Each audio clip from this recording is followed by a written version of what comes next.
하나님께서 오늘 우리에게 주신 영의 양식은 요한계시록 4장 10절, 11절. 우리 한 목소리로 합독하도록 하겠습니다. 24 장로들이 보좌에 앉으신 이 앞에 엎드려 세세토록 살아계시는 이에게 경배하고 자기의 간을 보좌 앞에 드리며 이르되, 우리 주 하나님이여, 영광과 존귀와 권능을 받으시는 것이 합당하오니 주께서 만물을 지으신지라. 만물이 주의 뜻대로 있었고 또 지으심을 받았나이다 하더라. 아멘. 이 말씀은 하나님께서 우리에게 주신 귀한 말씀을 통해서 주신 교훈의 제목. 시작. 아버지 하나님, 은혜 감사드립니다. 24장로들이 받은 그 면류관을 다시금 주님 앞에 돌려드리는 그 반납하는 면류관을 바라보며 오늘 우리들의 신앙은 또한 어떤 모습으로 거듭나야 할 것인지 말씀을 통해서 새롭게 깨달아 더 주님 앞에 영광된 삶을 사는데 부족함이 없는 신실한 믿음의 자녀가 되도록 인도하여 주옵소서. 예수님의 이름으로 기도드립니다. 아멘. 제가 다녀온 그 베트남은 석유 매장지가 엄청납니다. 길쭉하게 해변가로 나라가 쭉 길어져 있는 것을 보게 되는데 그 석유 매장지가 엄청난 것이죠. 그래서 이웃 나라가 계속 엿보면서 탐내는 그런 모습을 보게 됩니다. 그 자원이 풍부한 나라, 베트남은 정말 살만한 나라. 우리나라가 참 좋은 나라라고 했는데 베트남을 바라보니까 참 좋은 나라입니다. 좋은 나라인데 베트남을 소개하는 것이 아니라 베트남이 모기, 해충, 벌레 이런 것이 없습니다. 참 좋은 나라인 것이죠. 우리나라는 습하다 보니까 모기, 벌레, 충이 얼마나 많은지 모릅니다. 이런 모습 볼 때 자원이 풍부한 나라다 보니까 또 살기 좋은 나라이다 이런 것을 보게 됩니다. 근데 우리나라보다는 못 삽니다. 근데 예전에는 우리나라보다 더 잘 살았습니다. 근데 이제 머지않아 그 베트남이 우리나라를 10년 아니면 15년 후면 우리 대한민국을 따라잡는다 하는 것을 보게 됩니다. 그만큼 그 나라의 젊은 나이가 27.5세 평균 연령이 그 나라에, 그러면 연로하신 분들 다 어디 갔느냐는 것이죠. 그만큼 젊은 사람들이 많다는 증거입니다. 그러다 보니까 우리나라는 오히려 반대로 연로하신 분들이 점점점 더 많아져 가고 있는데 베트남은 젊은 나이가 그 나라의 연령 평균이 27.5세. 참 대단하지 않습니까? 무궁무진합니다. 엄청나게 그 젊은이들이 많다 보니까 엄청나게 발전한 그 모습을 보게 된 겁니다. 제가 왜 이 말씀 드리냐고 했을 때 그 나라는 자원이 풍부합니다. 자원이 풍부하다 보니까 사방천지가 먹는 게 널려져 있습니다. 그러다 보니까 먹고 사는데 부족함이 없는 그런 나라이다. 그래서 보게 된 겁니다. 그런데 자원이 풍부하지 않는 나라를 바라보면 또 젊은 세대들이 많은 나라가 있죠. 그런 나라들이 여러 나라를 바라보는데 아프리카 또한 우리가 선교 사역을 계속하고 있는데 그 아프리카를 바라보았을 때도 사는 그 모습 보면 정말 힘들고 어렵습니다. 근데 아이들은 왜 그렇게 또 많은지. 근데 죽어가는 아이들이 더 많았죠. 근데 베트남은 죽어가는 아이들이 없습니다. 먹고 사는 것이 풍부하다 보니까, 그러다 보니까 젊은 나이가 평균 연령이 우리나라는 아주 고령층에 속한 것이죠. 그런 그 모습 볼 때에 제가 말씀드리고자 하는 것이 자원이 풍부하면 그만큼 먹고 살기가 풍부해진다 하는 것을 보게 됩니다. 그러면 제가 이것을 바라보면서 말씀은 무엇을 생각했느냐, 내 영혼이 잘된 같이 범사가 잘되기를 내가 간구하노라는 말씀이 있음을 보게 됩니다. 무슨 말씀이냐, 우리 영혼이 잘되면 범사가 잘된다. 그러니까 이 세상에 그 사는 나라가 자원이 풍부하면 나무랄 것 없이 참 풍부한 그 삶을 누릴 수가 있는 것을 보게 되는데, 근데 반면에 북한을 바라보면 자원이 풍부합니다. 자원이 풍부한데 왜 그렇게 못 살까? 그런 것을 우리가 다시 한번 또 생각해 볼 수가 있는 것이죠. 그 모습을 바라봤을 때에, 그래서 우리는 하나님을 믿는 믿음의 자녀. 근데 남한은 어떻습니까? 자원이 그렇게 풍부하지는 않지만은, 그런데 우리나라는 또 잘 삽니다. 그 모습을 볼 때에 자원이 있음에도 불구하고 가난하게 사는 북한을 보고 어떤 자원이 부족한 가운데 있으면서도 풍부하게 사는 우리 남한을 바라봤을 때 그 이유는 도대체 무엇일까 하는 것을 볼 때에 다른 것도 없습니다.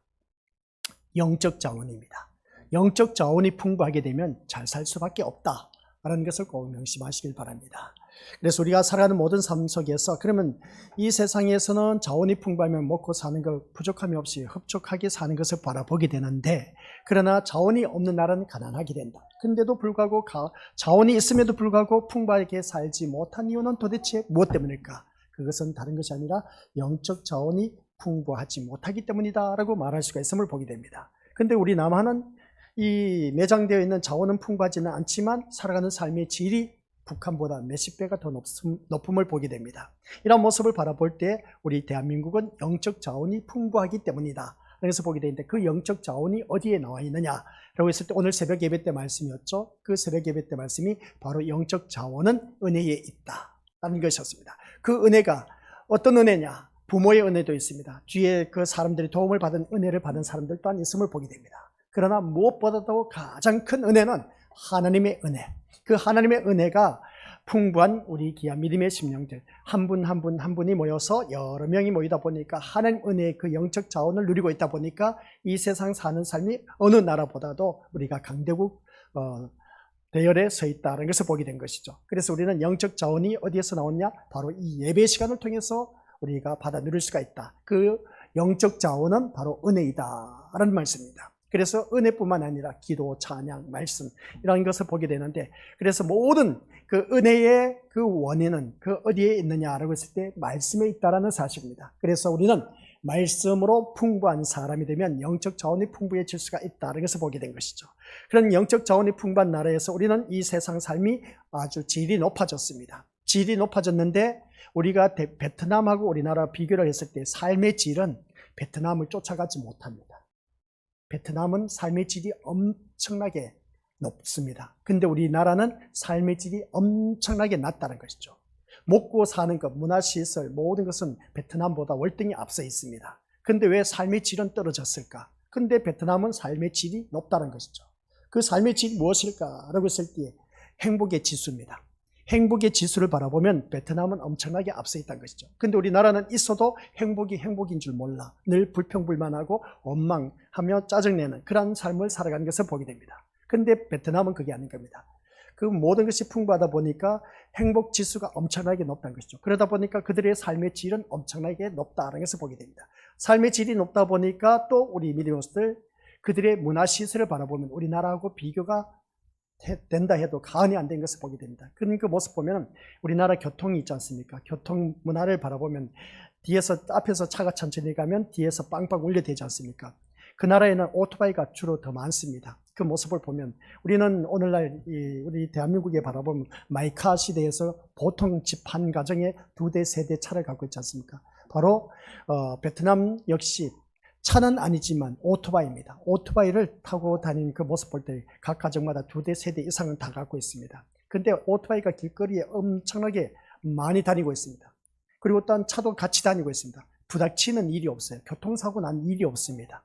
우리나라는 눈만 돌리면 교통사고다 하면서 그런 것을 보게 되지 않습니까? 그 나라는 교통사고라는 것이 없다는 것이죠. 그만큼 삶의 질이 높은 이유가 그만큼 여유가 있기 때문이다. 이것을 보게 되는데 그 여유가 어디서 나오냐라고 했을 때 우리가 살아가는 삶 속에서 풍부하다 보니까 그러다라고 말씀할 수가 있는 것인데, 그런데 우리나라하고 그 교통 문화를 바라보면 그 나라는 정말 그 오토바이가 많이 몰려오는데도 불구하고 사람이 지나가면 오토바이가 사람을 피해서 천천히 달려가는 것을 보게 됩니다.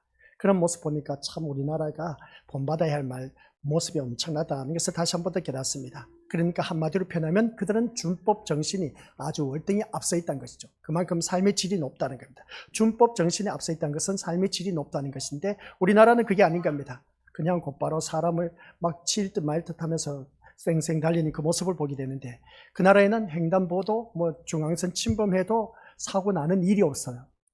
얼마나 참 교통문화 질서가 잘 잡혀져 있는지 그런 모습을 보면서 오늘 제가 말씀드리고자 하는 것은 이 자원을 말하고자 하는 것입니다. 영적 자원, 세상적인 자원.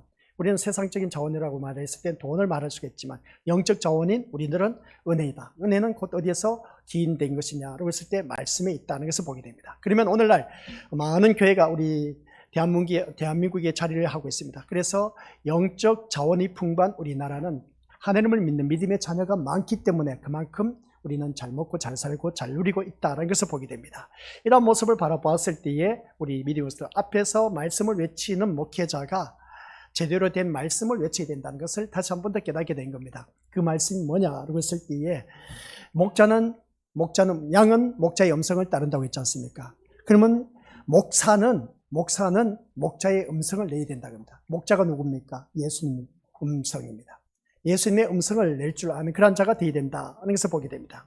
목자가 제 양을 찾기 위해서는 제 목소리를 내야 한다는 것이죠. 그러면 양을 찾기 위해서 제 목소리를 내기 위해서 그러면 양은 그 목자의 음성을 듣고 따라온다는 겁니다. 그 모습을 볼 때 목사는 목자의 음성을 내는 자로 세움을 입었기 때문에 어느 누구를 막론하고 목자의 양을 찾기 위한 도구로 목사는 세워져 있습니다.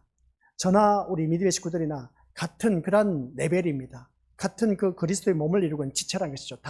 다만 하는 일들이 다를 뿐인 것입니다.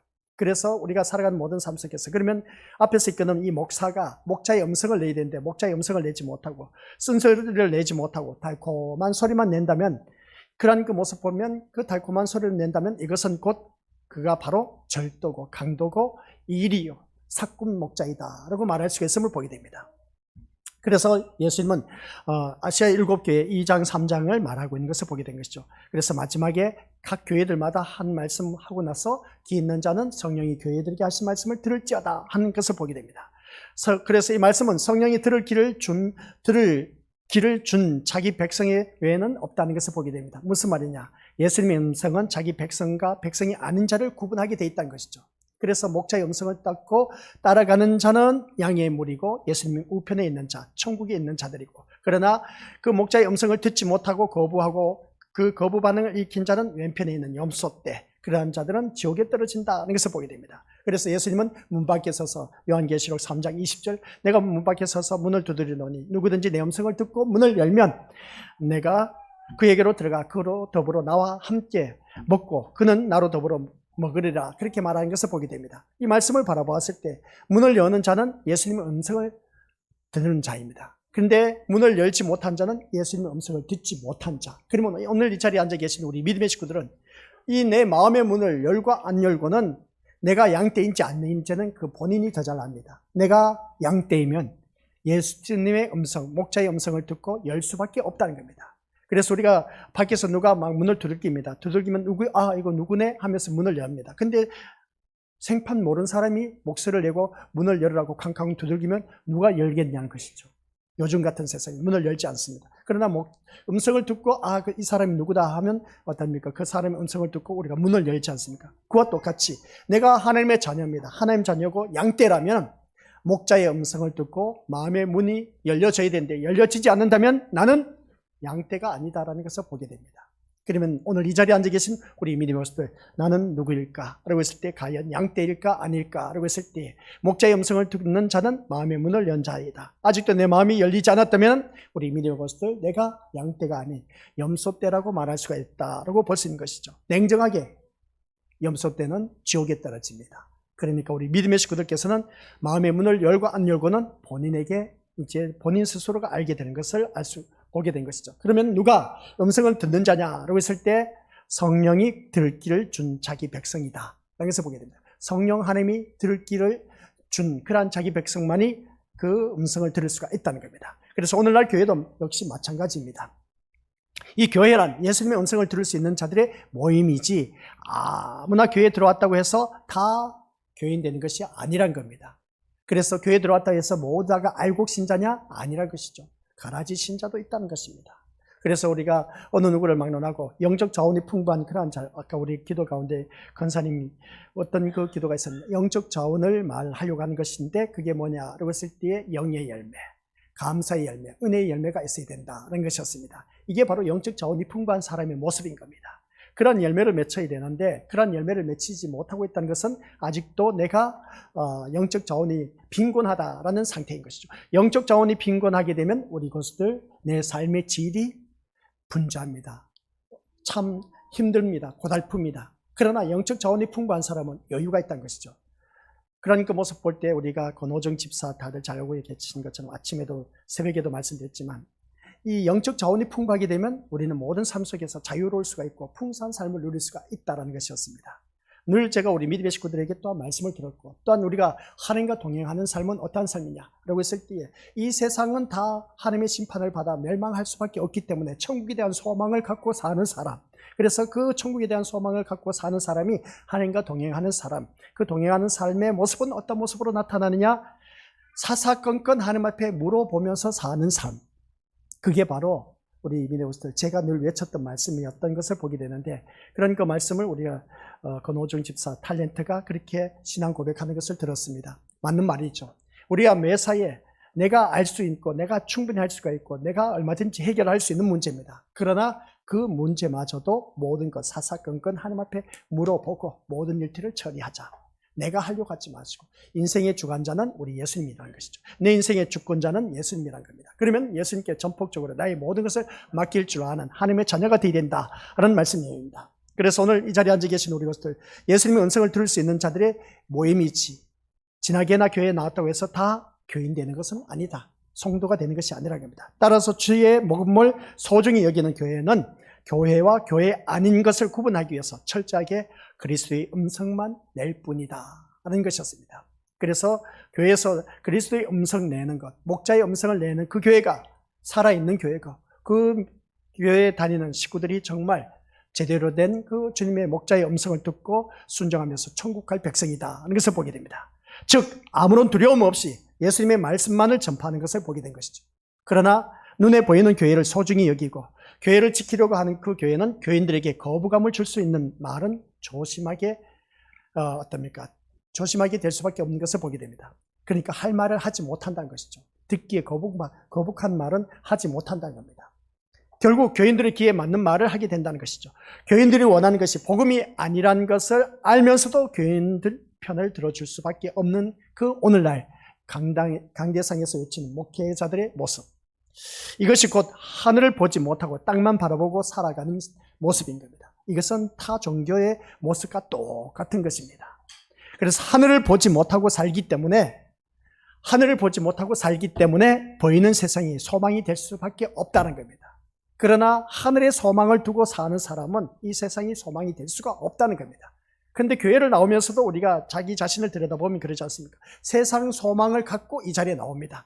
내가 이렇게 주님 앞에 열심을 내면 하나님께서 이 세상 나에게 복을 주시겠지. 그런 마음으로 주님 앞에 나온 심령들은 목자의 음성을 듣지 못한 심령들입니다. 기복적인 신앙이고 세상적인 그런 타 종교의 그 모습과 똑같은 종교 행위나 다를 바 없다. 종교 생활이나 다를 바 없다. 이것을 보게 됩니다. 그러나 우리는 참된 신앙의 생활은 그것이 아닌 겁니다. 이 세상의 소망을 갖고 이 자리에 나온 것이 아니라 천국에 대한 소망을 갖고 이 자리에 나와 앉아있는 그러한 자가 되어야 된다 하는 말씀입니다. 그래서 하늘을 보지 못하기 때문에 그렇다는 것을 보게 되는데, 그래서 세상이 소망이 될 수밖에 없는 우리들의 인생, 세상이 소망이기 때문에 세상과 등질 수 없는 것임을 바라보게 됩니다. 그래서 세상이 원하는 말을 할 수밖에 없는 것이 앞에서 외치는 목회자의 음성입니다.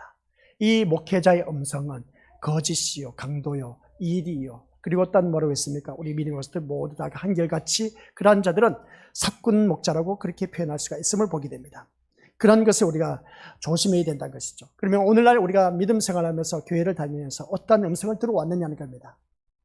목자의 음성을 제대로 듣고 살아왔는지 한번 자기 자신을 들여다봐야 되고, 특히 말씀을 전하는 주의 종인 저도 그렇고, 주의 종이라고 했을 때 목사만 주의 종이 아니라 우리 믿음의 식구들 또한 주의 종입니다. 다 똑같이 주의 종이라는 것이죠.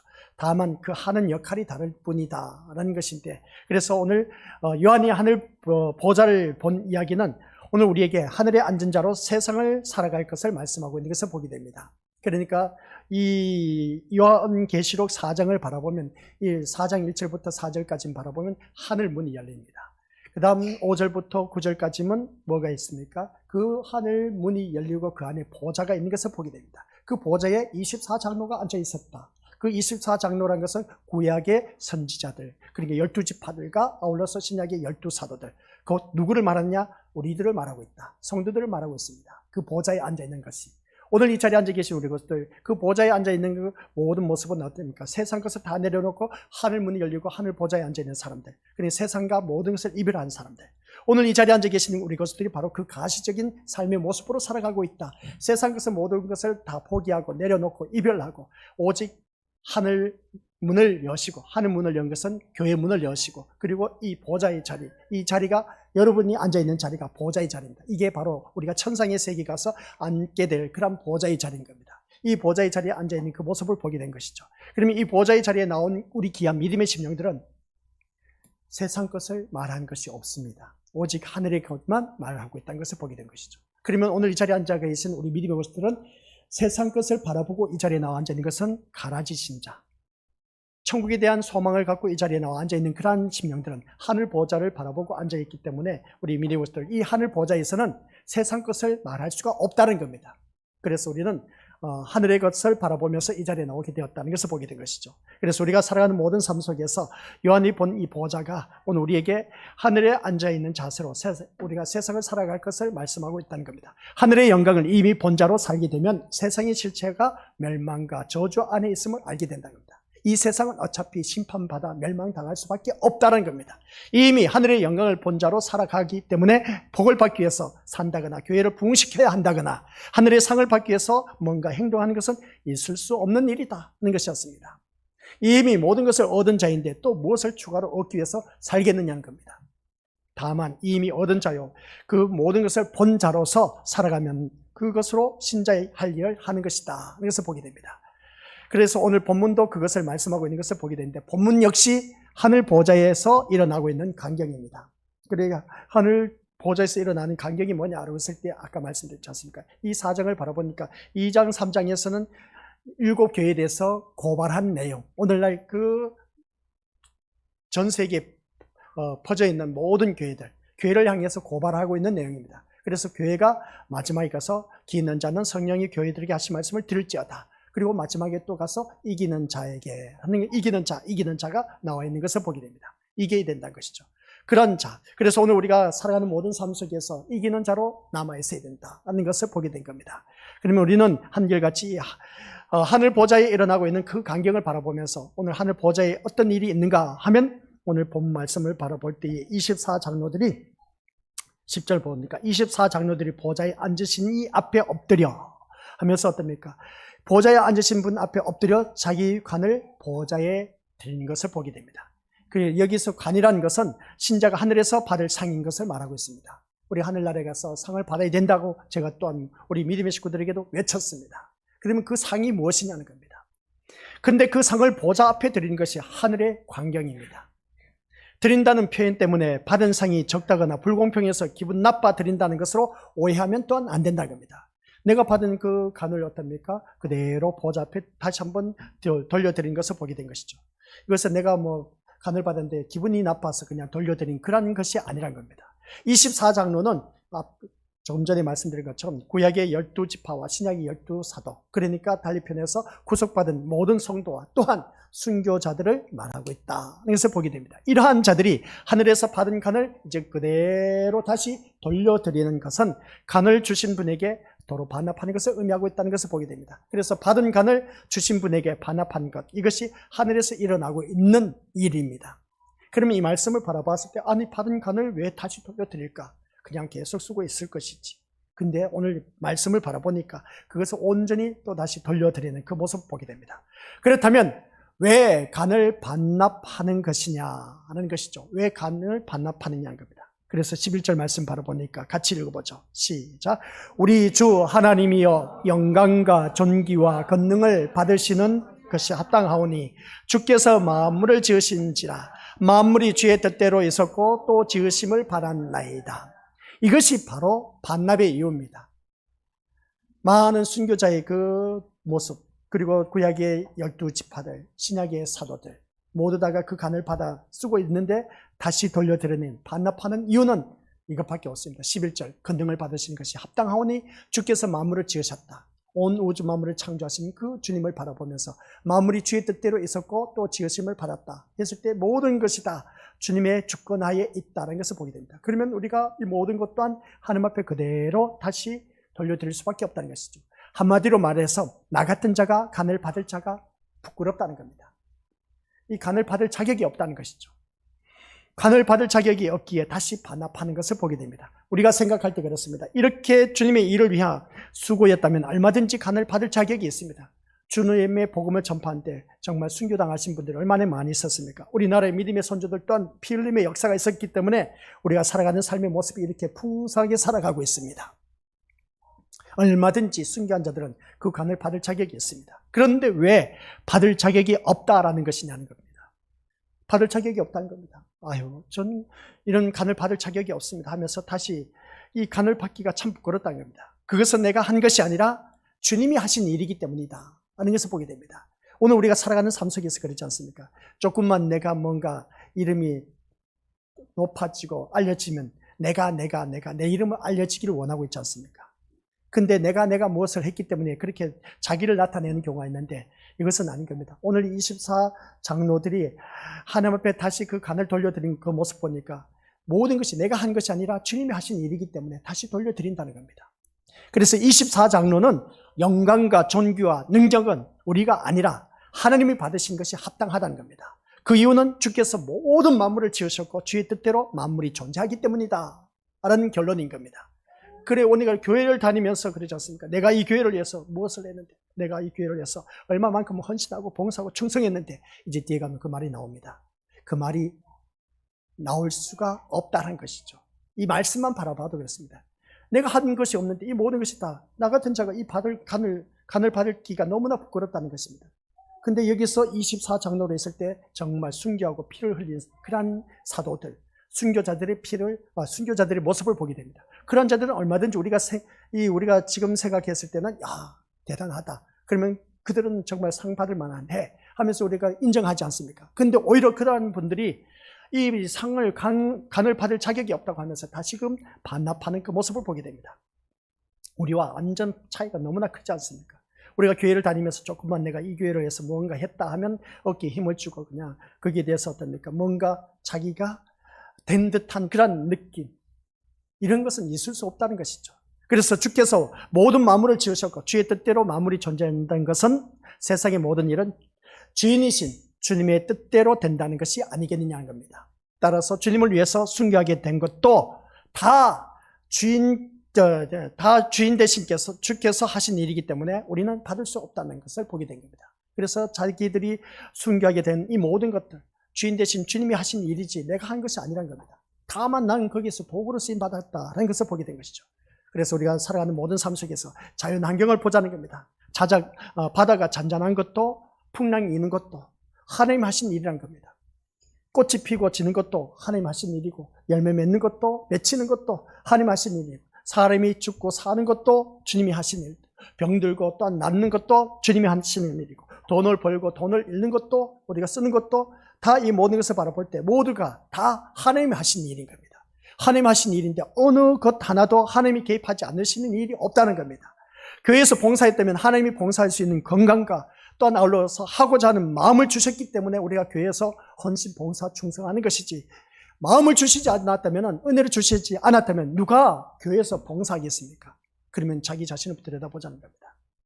내가 교회에서 헌신, 봉사, 충성합니다. 이것은 하나님이 주신 마음이 있었기 때문에 하게 된 것이지, 은혜를 주셨기 때문에 하게 된 것이지, 누가 시켜서 할 일이 누가 있겠습니까? 그런 모습을 바라보면 그렇습니다. 우리가 교회에 나와서 헌신, 봉사, 충성하는 것도 하나님께서 나에게 건강을 주셨기 때문에, 또 건강을 주신 그 마음속에서 하나님이 하게끔 어떤 마음을 주셨기 때문에 할 수가 있는 것이지, 내가 아니면 누가 하겠지, 뒷짐지고 눈치 보면서 미꾸라지 빠져나가는 것처럼 빠져나가고자 하는 그러한 심령들, 과연 우리는 하나님의 자녀일까? 한번 생각해 볼 수가 있다는 것이죠. 하나님께서 나에게 왜 건강을 주셨을까? 또 내가 이렇게 마음을 주셔서 이렇게 일을 할 수 있게 하신 이유는 도대체, 다른 사람들도 있는데 왜 나에게 이런 일을 하게 하셨을까? 그것은 하나님이 그 마음을 주셨기 때문에 그렇습니다. 그러면 교회에서 그렇게 하지 못한 사람은 반대로 생각하자는 겁니다.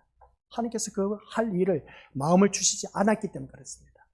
그것은 우리 믿음의 식구들은 본인이 더 잘 알아야 된다는 것이죠.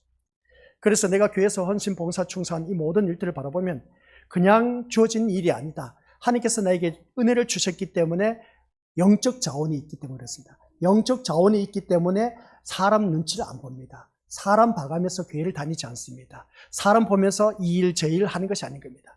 하나님께서 나에게 그 은혜를 주셨기 때문에 영적 에너지가 어떻습니까? 영적 자원이 풍부하다 보니까 그것을 얼마든지 감당할 수 있다는 것이죠. 힘들고 어려운 일들 있을 때마다 내가 발벗고 나선다? 하나님께서 나에게 건강을 주셨고 그 일을 하게끔 내 마음을 주셨기 때문에 그렇습니다. 마음을 주시지 않으면 어느 누구든지 할 수가 없습니다. 제가 이번에 우리 미리어들 찬양 콘서트 하면서 우리 교회에서 나온 그 모습을 바라봤을 때에 돕는 그 아동 결혼을 맺는 거 봤습니다. 그 주위에서 그 스태프진들과 함께 이야기를 나누면서 알아봤는데 우리 교회 참 잘하고 계십니다. 참 잘하고 계십니다. 작은 능력으로 큰 일을 하고 있다는 것을 다시 한 번 더 깨닫습니다. 그 큰 교회, 사이즈가 큰 교회라 할지라도 그러나 우리 교회처럼 그렇게 하는 교회가 없다는 것이죠. 그리고 보면 우리 교회가 참 잘하고 있다는 것을 보게 됩니다. 과연 그러면 여기에서 내가 함께 일하고 있고 동역하고 있는 그런 자들, 내가 하나님 마음을 주셨기 때문에 하게 되었다라고 하는 것을 보게 되는데, 교회에서 나와서 예배하는 것도 우리 미래부터 그렇습니다. 하나님이 그런 마음을 주셨기 때문에 이 자리에 나와서 예배 드린 것이지, 내가 뭔가 잘나서 똑똑해서 믿음이 좋아서, 물론 믿음이 좋다고 표현할 수가 있는데, 그러나 하나님께서 그 마음을 주시지 않으면 이 자리에 나와도 예배 드려도 하나님 말씀이 들리지 않습니다. 목자의 음성을 듣지 못하고 그냥 육의 말씀만 듣기를 소원한 그런 자들인 것을 보게 됩니다. 그래 귀를 닫아버리고 아주 달콤한 말만 맞아 아멘 하면서 아우 말씀 좋았다 그렇게 표현하지만은 쓴소리 들으면서 맞아 내가 하나님 자녀로서 저렇게 살면 안 되지 하고 그렇게 살아간 그런 심령들, 이것은 각자의 마음에 그 문이 열리고 안 열리고는 우리 주님 문 앞에 서서 문을 두드리고 있습니다. 문을 두드리고 있는데 누가 여느냐 닫느냐는 것은 본인에게 달려있다라는 것을 다시 한 번 더 깨닫게 된 것이죠. 그래서 내가 이 자리에 나와서 예배하는 것도 하나님께서 마음을 주셨기 때문이라는 것을 다시 한 번 더 깨닫게 된 겁니다. 그래서 요한복음 6장 44절 말씀이 있습니다. 같이 읽어보도록 하죠. 시작. 나를 보내신 아버지께서 이끌지 아니하시면 아무도 내게 올 수 없으니 오는 그를 내가 마지막 날에 다시 살리리라. 아멘. 아버지께서 이끌지 아니하시면 내가 이 자리에 나올 수가 없다는 겁니다. 우리 믿음의 식구들, 제가 늘 말씀드렸지 않습니까? 하나님께서 이끌어 주셨기 때문에 내가 이 자리에 나오게 되었다는 것입니다. 내가 잘나고 똑똑해서, 물론 어린아이들 바라보면 부모의 손에 이끌려서 마지 못해서 나올 수도 있음을 보게 됩니다. 그래서 사람 눈치 때문에 어쩔 수 없이 나오게 된 것을 보게 됩니다. 그러나 결국은 뭐냐? 그 원인은 아버지께서 이끌지 아니하면 누구든지 이 자리에 내게 올 수가 없다는 겁니다. 마지막 날에 그를 다시 살린다는 것이죠. 결국 결론은 뭐냐? 하나님이 다 하셨다는 겁니다. 내가 한 일이 없었다는 것이죠. 누가 다 하셨다? 하나님이 다 하셨다는 겁니다. 이 자리에 나와 앉아 계신 우리 믿음의 식구들이 하나님이 다 하셨습니다. 그래서 우리 믿음의 것들 모두가 하나님이 다 하셨는데 우리가 자랑할 것이 뭐가 있겠습니까? 안 그렇습니까? 자랑할 것 하나도 없습니다. 그냥 하나님이 다 하셨는데 우리 자랑은 오직 그리스도 안에서만이 자랑하라고 했습니다. 그런데 자꾸만 왜 나를 내세우면서 자랑하느냐는 것이죠. 우리는 자랑할 것이 없다는 겁니다. 이것이 바로 신앙이라는 것이죠. 이러한 신앙을 갖고 살아가야 되는 것이죠. 우리 자랑할 것은 아무것도 없습니다. 하나님이 다 하셨는데 내가 자랑할 것이 뭐가 있겠느냐는 것이죠. 그 대표적인 인물이 누구냐? 사도 바울입니다. 사도 바울이 뭐라고 했습니까? 같이 읽어보도록 하죠. 시작. 그러나 내가 나 된 것은 하나님의 은혜로 된 것이니 내게 주신 그의 은혜가 헛되지 아니하여 내가 모든 사도보다 더 많이 수고하였으나 내가 한 것이 아니요 오직 나와 함께 하신 하나님의 은혜로라. 아멘. 사도 바울은 하나님의 은혜, 영적 자원이 엄청나게 풍성했다는 겁니다. 엄청나게 풍성하다 보니까 내가 모든 사도보다 더 많이 수고하였으나 라고 그렇게 말하는 것을 보게 됩니다. 사도 바울도 다른 사도보다 더 많은 수고를 했다는 것을 본인도 잘 알고 있습니다. 그러나 더 많이 수고하였지만 내가 한 것이 아니다. 오직 나와 함께 하신 뭐라고요? 하나님의 은혜랍니다. 하나님의 은혜. 하나님의 은혜가 영적 자원인 겁니다. 자신이 모든 사도보다는 수고를 했지만은 그러나 그것은 내가 한 것이 아니라 나와 함께 하신 하나님의 은혜가 하게 한 것이다 라는 말씀입니다. 그러니까 영적 자원이 엄청나게 그는 풍성했다는 겁니다. 풍성하다 보니까 다른 사도보다 더 많이 수고했지만은 내가 한 것이 아니라 하나님의 은혜로 말미암아 내가 하게 되었다. 철저하게 자기 자신을 나타낸 것이 아니었다는 것을 보게 된 것이죠. 우리는 살아가면서 그렇습니다. 육적 자원, 세상의 돈, 명예, 재산 이런 것을 우리가 그 자원으로 말할 수가 있음을 보게 됩니다. 그러나 우리 하나님의 자녀는 이 육적인 자원, 세상적인 자원 그것을 요구하는 것이 아니라 영적 자원이 무엇보다도 중요하다. 오늘 새벽 예배의 말씀도 나왔지만은 이 시간에도 이 영적 자원이 풍부한 사도 바울을 바라보면서 이 모든 것이 다 어디에서 나왔냐? 하나님의 은혜라는 겁니다. 하나님의 은혜가 영적 자원이라는 것이죠. 그로 말미암아 그래서 그것으로 인해서 더 많은 수고를 했다는 겁니다. 그러나 나의 나된 것은 전적인 하나님의 은혜라고 고백한 이 사도 바울의 모습. 즉 나에게 주신 하나님의 은혜가 헛되지 않았기 때문에 수고하게 된 것이지 내 힘으로 수고한 것이 아니다라는 사도 바울의 고백인 겁니다. 다시 시작. 나에게 주신 하나님의 은혜가 헛되지 않았기 때문에 수고하게 된 것이지 내 힘으로 수고한 것이 아니다라는 겁니다. 하나님께서 나에게 주신 은혜가 헛되지 않았다는 겁니다. 그 수고가 은혜가 헛되지 않았기 때문에 내가 이러한 일을 할 수가 있게 되었다는 겁니다. 내 힘으로 수고한 것이 아니다는 겁니다. 하나님의 은혜가 헛되이 수고가 되지 않게 되었다는 말씀이죠. 이게 바로 사도 바울의 고백입니다. 이것이 하늘 영광을 본 신자들에게서만 볼 수 있는 현상이다 하는 것을 보게 됩니다. 그러면 내가 봉사한 것은 내가 믿음이 좋아서가 아니라 나에게 함께 하신 하나님의 은혜가 헛되지 않았기 때문에 하게 된 것이다 라는 말씀 내용입니다.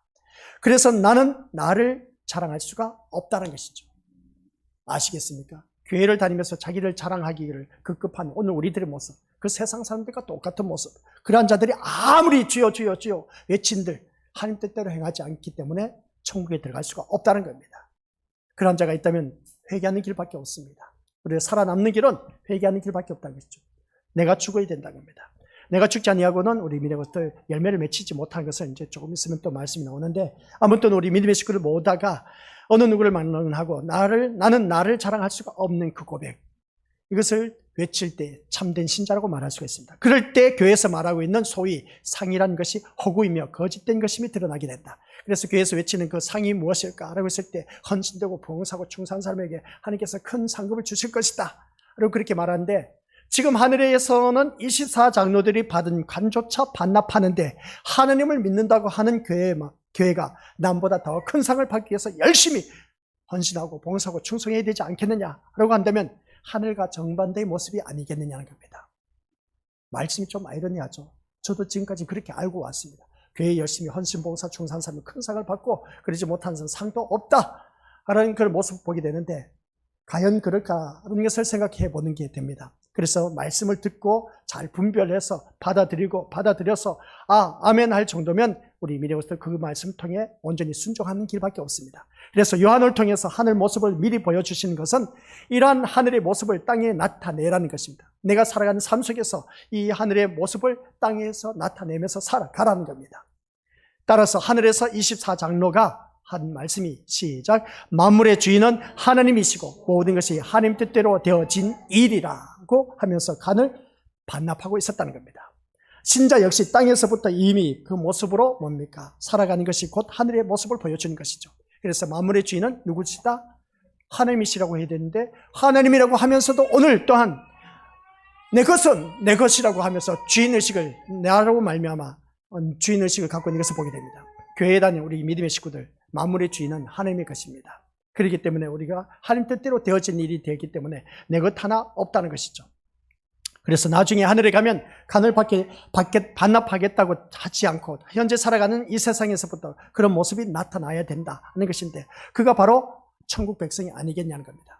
그래서 우리가 천국 백성이라면 우리가 그러한 삶으로 내가 이 세상 모든 것은 하나님의 것이기 때문에 하나님 앞에 드려질 수밖에 없고 하나님 뜻대로 되어질 수밖에 없다는 그런 말씀 내용입니다. 그런데 교회가 상에도 차이가 있다고 말하면서 더 큰 상을 받기 위해서 열심히 일을 해야 한다고 한다면 과연 하늘의 모습을 나타내고 있다고 말할 수 있겠느냐는 겁니다.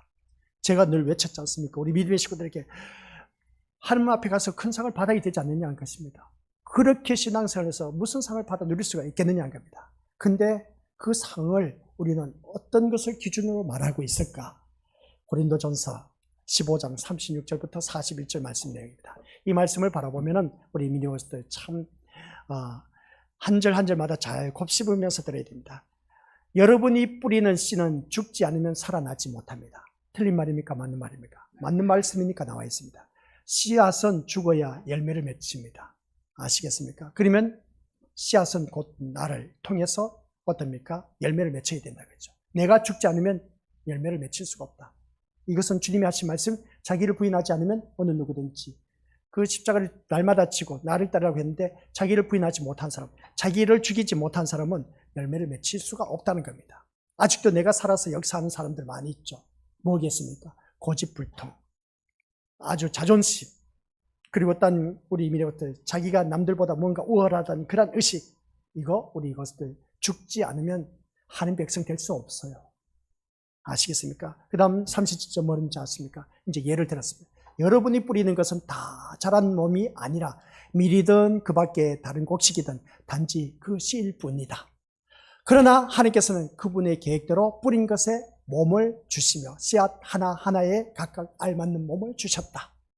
그러니까 밀의 씨앗을 뿌렸으면 밀의 열매를 맺게 되고, 콩을 심었으면 콩의 씨앗이 어떻습니까? 콩의 열매를 맺게 되고, 팥이면 팥, 그리고 또 어떻습니까? 뭐 여러 가지 열매가 있지 않습니까? 그 씨앗대로 그 열매를 맺게 된다는 것을 보게 됩니다. 그 말씀인 겁니다. 그러면 그 씨앗 하나하나에 각각 맞는 알맞는 몸을 주셨다는 겁니다. 그러면 우리 믿음의 식구들에게도 알맞는 몸을 주셨는데, 지체를 주셨는데, 달란트를 주셨는데, 그 능력을 발휘해야 되는데, 그 능력을 발휘하면서 열매를 맺혀져야 되는데, 나를 통해서 그 열매가 맺혀지지 않고 있다. 하나님께서 분명히 나는 팥이야. 팥이면 팥의 그 열매의 역할을 나타내야 되는데 나타내지 못하고 있다. 콩이면 콩, 보리면 보리, 쌀이면 쌀, 밀이면 밀, 그런 그 역할을 나타내야 되는데 그 역할을 나타내지 못하고 있다라는 것을 보게 된 겁니다. 이것은 우리 믿음의 모습을 나타내지 못했을 때는 추수기가 다가오고 있습니다. 언제 우리가 추수 때를 맞이해서 추수기가 돼서 알고 신자가 돼서 천국 국간에 들어가야 되는데, 그 열매에 맞는 그 역할을 각자 그 알맞는 몸을 주셨는데 그 역할을 감당하지 못하고 설익으면 추수 때 다, 아까 뭐 기도에도 말씀드렸잖아요. 가라지는 단으로 묶어서 불이 던져지게 되어 있습니다. 그 불이 불타는 지옥입니다. 불타는 지옥은 꺼지지 않는 불의 그 지옥인 겁니다. 그러면 그 고통 속에서 타 죽는데 타 죽질 않아. 지옥은 그 고통 속에서 내 몸이 타서 고통스러운데 죽질 않아. 죽고 싶어도 죽지 못한 곳이 지옥인 겁니다. 그래서 우리가 살아가는 모든 삶 속에서 살인, 어제 우리가 권호정 집사가 한 말이 있었습니다. 살인은 뭐냐? 내가 다른 사람을 찔러 죽였기 때문에 살인자라고 말하는데, 자살한 사람도 살인죄에 속합니다. 생명은 누구의 것이다? 하나님의 것이다. 자살 또한 본인이 어떻습니까? 자기 생명을 죽였기 때문에 살인자입니다. 지옥 떨어지는 것이죠. 답이 나왔죠? 자살한 사람, 교회 다니면서 자살한 사람 어떻게 천국 간다? 못 가요. 우리 미래것들. 살인하지 말라고 성경 말씀이 나와 있는데 왜 살인하느냐는 것이죠. 그런 모습을 바라봤을 때, 그래서 여기서 말씀을 하고자 하는 것이 각각 알맞는 몸을 주셨다 하면서 그 다음 말씀, 모든 육체가 똑같지는 않습니다. 사람의 육체, 그러니까 사람의 살이 있습니다. 그리고 일단 동물의 살이 있습니다. 새의 살도 있고 물고기의 살이 있습니다. 그런 모습을 볼 때에 그 육체, 살을 표현하기도 합니다. 세번역에서는 살이라고 표현하고 있는데 쉬운 성경에는 육체로 표현하고 있습니다. 사람의 육체가 있고 동물의 육체가 있습니다. 이 고기 덩어리를 말하는 것이죠. 살이 있습니다. 사람의 살이 있고 새도 살이 있고 그 다음 동물의 살도 있습니다. 새의 살, 물고기의 살도 다 그 질이 다 다른 겁니다. 또한 하늘에 속한 몸만 있는 것이 아니라 땅에 속한 몸도 있다는 겁니다. 오늘 이 자리에 앉아 계신 우리 것들, 내가 하늘에 속한 몸입니까? 아니면 땅에 속한 몸이겠습니까? 그러나 하늘에 속한 영광과 땅에 속한 영광이 각각 다르다. 하늘에 속한 몸은 그 영광이 다르고 땅에 속한 몸 또한 영광이 다 다르다. 그러면 이제 답이 나오지 않습니까? 그러면서 41절 제가 이 말씀을 통해서 해와 달과 별의 별 영광이 각각 다 다르다. 별들 사이에도 그 영광이 다 각각 다르다. 우리 상급의 차이가 있다고 그렇게 말했지 않습니까? 이런 모습 볼 때 여기서 상급의 차이가 아니라 우리 그것도 기억하시기 바랍니다. 해는 해가 누리는 그 영광이 있고 다른 달이 누리는 영광이 있습니다. 아이들이 누리는 그 세계가 있고 어른이 누리는 세계가 있습니다. 남자가 누리는 세계가 있고 여자가 누리는 세계가 있습니다. 그리고 어떤 부자가 누리는 세계가 따로 있고 가난한 사람이 누리는 세계가 따로 있습니다. 아까 제가 앞에서 예를 들었죠. 베트남에는 삶의 질이 높다. 행복 지수가 높다. 그런데 우리는 삶이 풍성함에도 불구하고 삶의 질이 왜 낮을까? 왜 행복 지수가 낮을까? 다 다르다는 것입니다. 누리는 세계가 다 다르다는 것이죠. 그게 바로 자기 자신에게 주어진 영광의 세계인 겁니다. 하나님께서 주신 그 영광의 세계, 이게 상인 겁니다. 나에게 주어진 상은 과연 어떤 것일까? 라고 했을 때에 가난에 찌들어서 그냥 먹고 사는 게 힘들어. 근데 그럼에도 불구하고 힘든에도 불구하고 행복 지수가 높아. 그걸 우리 어떻게 설명할 수가 있겠습니까? 근데 돈은 많은데 행복 지수가 떨어져. 삶의 질이 떨어져. 그러면 그 삶은 지옥이지 않습니까? 그러니까 누림의 세계 다 다른, 영광의 세계가 다 다르다는 겁니다. 이 사람은 이 사람의 세계가 있고 저 사람은 저 사람의 세계가 있다. 그래서 새의 살이 있고 육체의 살이 있고 고기의 살이 있고 다 다르다고 했지 않습니까? 그 살이 다 다르다는 겁니다. 그것은 무엇을 말하냐? 그 누림의 살이 육체가 다 다르다는 겁니다. 그리고 우리가 누리는 삶의 누림이 다 다르다는 것입니다. 똑같다고 말하는 것이 아닌 겁니다. 그래서 이 말씀을 우리 미래것들 하늘의 상을 세상적인 상식으로 이해하면 안 된다. 아시겠습니까? 하늘의 상을 세상의 지식으로 우리가 이해하면 절대로 풀리지 않습니다. 세상에서의 상은 분명히 차이가 있습니다. 능력과 결과와 자질과 노력을 통해서 등급이 있기 마련입니다. 이 세상의 그 상급은 공부 잘하는 애는 어떤 1등급을 받고 못하는 애들은 꼴등, 아주 저 밑바닥에서 헤매는 그 모습 보게 됩니다. 세상에는 차이가 있습니다. 분명히. 그러나 하늘의 상은 우리의 노력에 따라서 주어지는 것이 아니다라는 겁니다. 다시, 하늘의 상은 우리의 노력에 따라서 주어지는 것이다? 아니다? 아니다라는 겁니다. 하늘의 상은 무엇일까? 아까 말씀드렸지 않습니까? 고린도전서에서 15장 36절에서 그 각자에게 주어진 상이 다 있습니다. 누림의 색이 다 있다는 것이죠. 이게 바로 하늘의 상이야. 나에게 주어진 분깃이라고 하죠. 분복이라고 합니다. 그래서 누구는 아이고 부모 잘 만나서 호의호식하면서 산다. 호의호식하면서 살죠. 그러나 행복지수, 삶의 질을 보면 높지 않습니다. 그런데 내가 비록 가난하게 산다 할지라도 저 사람보다 행복지수가 높아. 가난하게 살면서도 하하호하면서 웃으면서 가족 식구들끼리 화목하게 사는 그 모습, 그게 바로 그 사람이 누리는 삶의 영광인 겁니다. 이것은 이민이것들 우리가 어떻게 보면은 그렇습니다. 세상에서의 상은 분명히 차이가 있지만 하늘의 상은 우리의 노력에 따라서 주어지는 것이 아니다. 하나님께서 그 사람에게 알맞게 가장 그래서 모든 것을 허락해 주셨다. 가장 알맞은 그 달란트를 주셨다는 겁니다. 이미 하나님의 계획과 말씀에 따라서 확정되어 있다는 것이죠. 그러니 상을 받을 수 있는 행동을 따로 구분해낸다는 것은 말씀과 하나님의 계획을 부정하는 것에 지나지 않는다는 말씀입니다. 그래서 하늘의 상은 우리의 열심과 근거로 해서 주어지는 생이 아니라는 것이죠. 아시겠습니까? 하늘의 상은 내가 열심을 낸다 해서 주어진 것이. 교회 나와서 헌신, 봉사, 충성한다. 야, 저 사람 참 대단한 은혜, 저 사람은 하늘나라에 가면 많은 상을 받겠네. 지금까지 저도 그렇게 알아왔습니다. 근데 말씀을 계시록에 가서 보니까 그게 아니라는 것이죠. 그러면 교회 나와서 헌신, 봉사, 충성하지 말라는 것이네? 아까 제가 말씀드렸지 않습니까? 하나님께서 그 마음을 주셨기 때문에, 은혜를 주셨기 때문에 그 사람은 헌신, 봉사, 충성한 겁니다. 그러면 하나님께서 은혜를 주시지 않고 마음을 주시지 않은 사람은 헌신, 봉사, 충성하는 것이 있다 없다? 없다라는 것이죠. 하나님께서 그 마음을 주신 자는 왜 주셨을까? 그 사람에게 은혜를 왜 주셨을까? 아, 저 사람 하는 것을 보니까 은혜를 주셨기 때문에, 그 사람에게 그 마음을 주셨기 때문에, 아, 남들보다 어느 누구보다도 앞장서서 헌신, 봉사, 충성하는구나. 그러면 난 뭐지? 하나님께서 주시지 않았기 때문에 그렇습니다. 그러면 결론은 뭘까? 결론은 뭡니까? 우리 미디어 식구들. 주고 안 주고는 하나님의 손아귀에 있다는 것. 그러면 안 받은 것은 누구가 손해겠습니까? 나만 손해고 교회 열심히 다닌들 답이 나오지 않습니까? 어디로 가겠습니까?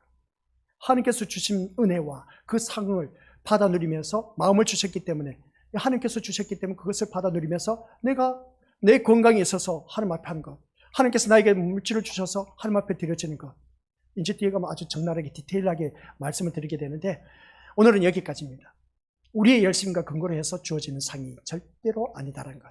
하나님께서 내 마음에 은혜를 주셨고 마음을 주셨기 때문에 할 수 있었다라는 사실입니다. 그래서 오늘 오직 하나님의 의와 열심에 의해서 주어지는 상입니다. 내가 아니라 것이죠.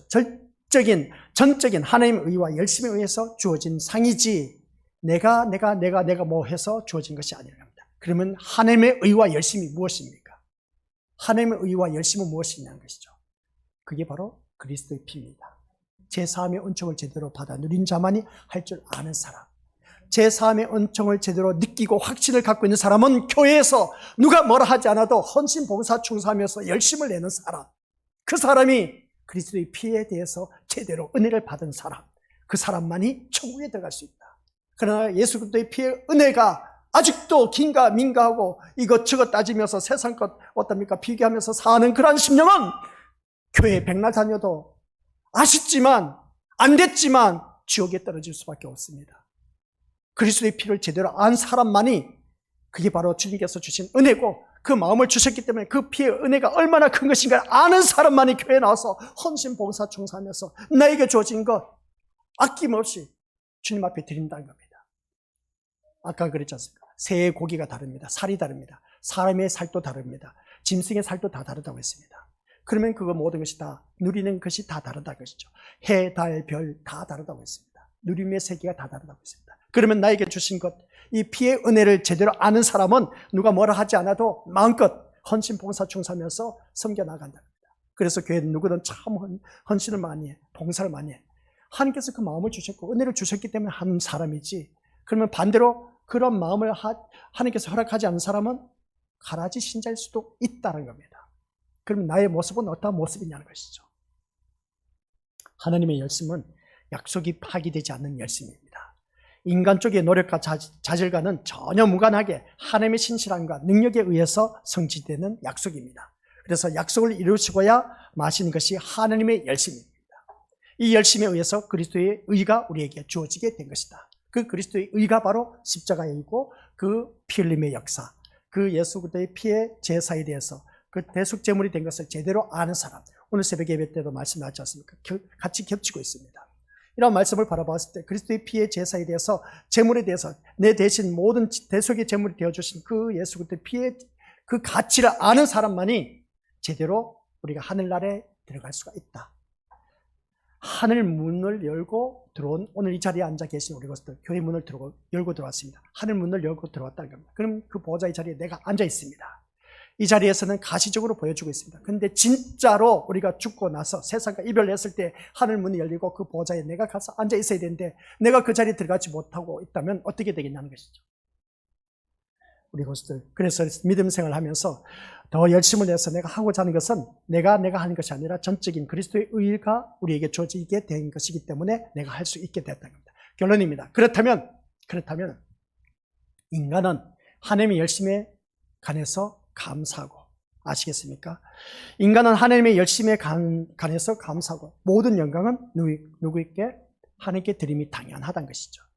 이러한 우리가 되어야 된 겁니다. 우리는 다른 것도 없습니다. 하나님의 열심에 우리는 그저 거기에 쓰임받을 수밖에 없고 거기에 그저 감사하면서 사는 것. 결론은 한 뜻대로 쓰임받는 하나님의 자녀. 그래서 모든 영광은 나에게 돌릴 것이 아니라 하나님께 돌려드리는 것. 이게 당연한 우리가 되어야 되는 겁니다. 우리의 자질과 노력이 아니라 하나님의 열심에 의해서 천국 가게 되었고 또한 예수님의 의로 인해서 우리가 상을 받게 되었는데 그 앞에서 큰 상, 작은 상을 구분하면서 남보다 더 큰 상을 받겠다고 설칠 수가 있다 없다? 없다는 것이죠. 예수 그리스도의 은혜로 말미암아 우리는 그 상을 다 받아 누리고 있습니다. 그게 바로 구원의 상입니다. 예수 그리스도의 피로 말미암아 제3의 은총을 받은 하나님의 자녀에게 주어진 구원의 상. 이것만 있으면 됐지 뭘 더 이상 필요하겠습니까? 그런데 구원의 상을 받아 누렸음에도 불구하고 이것을 느끼지 못한 사람, 마음의 문이 열리지 않냐고, 주님께서 또한 그 마음을 주시지 않았기 때문에, 은혜를 주시지 않았기 때문에 하지 못한 사람들은 어떻게 될까? 왼쪽에 있는 염소떼에 불과하고 지옥에 떨어질 수도 있다는 겁니다. 그러면 나에게 그 마음을 주시고 할 수 있는 그 마음을 주시는 그 모습 볼 때 은혜를 주셨다는 것은 양떼에 속한 하나님의 자녀일 수가 아닌 것이죠. 자녀라는 것이죠. 그러면 나는 어느 쪽에 속해 있느냐? 그것은 본인 스스로가 판단하시고 앞으로 신앙생활 하시면 되는 겁니다. 내가 해서 될 일이 아닌 겁니다. 하나님께서 내 마음을 주셔야 나도 할 수가 있는 것이죠. 그 마음이 어디서 나오겠습니까?